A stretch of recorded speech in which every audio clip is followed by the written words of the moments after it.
Dito sa video na to guys, 2 buwan na nga namin hindi nalilinis yung aquarium namin dito mga bro. Kaya nagdesisyon na ako dito guys na linisin na yung aquarium namin dito pre at ialis muna sa kabila yung baka isda dito baka par. Sobrang dumi na din kasi mga bro. Kita nyo naman sa kulay ng aquarium natin guys na kulay lumot na dito mga bro. Lalo na yung filter dyan par. Grabe guys, ako nagsasabi sa inyo pre, sobrang dumi ng filter niyan pre. Namumuo na talaga yung lumot dito mga bro. Kaya ngayong araw guys, testingin nga muna natin tanggalin to suso pre. Makapit yung suso mga bro mamaya na natin tatanggalin yan guys. Baka ma-disgrasya pa yung mga suso na to guys yung mga apple slay natin dito pre, alanganin dito par. Ang gagawin ko nga dito guys, tatanggalin ko muna nga dito yung mga pre, lilipat muna natin mga alaga nating isda dito guys sa may cooler dito mga bro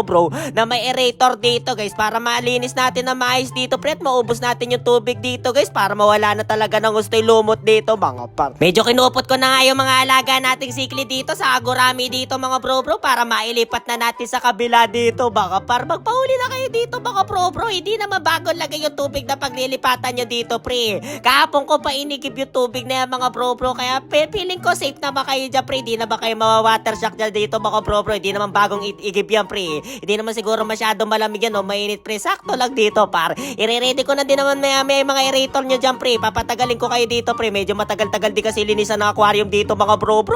ubusin natin yung tubig dito guys talaga namang napakasakit sa ulo dito pre. Eto guys, so isang fishnetan lang dito mga bro, 4 agad yung nahuli natin dito guys. So grabe pre, wag na kayo magwala pre, mamaya pre tumalo kayo dyan pre, sige kayo pre, nakabang yung pusa namin dito sa gilid mga bro, bahala kayo pre, magkakaroon na maaga-umagaan to par. Medyo nagtagal lang ako dito mga bro sa mga maliliit na to guys ang liliksin nila dito mga bro nakakalampas sila sa fishnet dito guys buti na lang pre, nadali natin to dalawa dito mga bro sige pre, dyan muna kayo sa cooler pre, meron na ding aerator yan pre, naset na ng nanay ko dito mga par. At ito na mga par, ito na nga yung pinakahuling alaga nating isda na uhuli din dito guys, kaso pre napakaliksi ng gurami na to pre, halika na gurami pre, sige ka pre, gusto mo ba lumaki na mabilis pre, papakawalan kita sa mini fish pang ko dito pre, diba guys kinakain na may gurami na to mga bro kaso pre, nakakapanghinayang din kasi mga bro naalagaan ko na dito sa aquarium pre, pati si Liwalo Empress dito mga bro kahit teka pre, nakalimutan ko pala ipakita sa inyo si Liwalo Empress mga bro no, hindi ko na kasi napansin pre sama-sama ko na kasi sila nahuli dito mga bro si Liwalo Empress dito guys.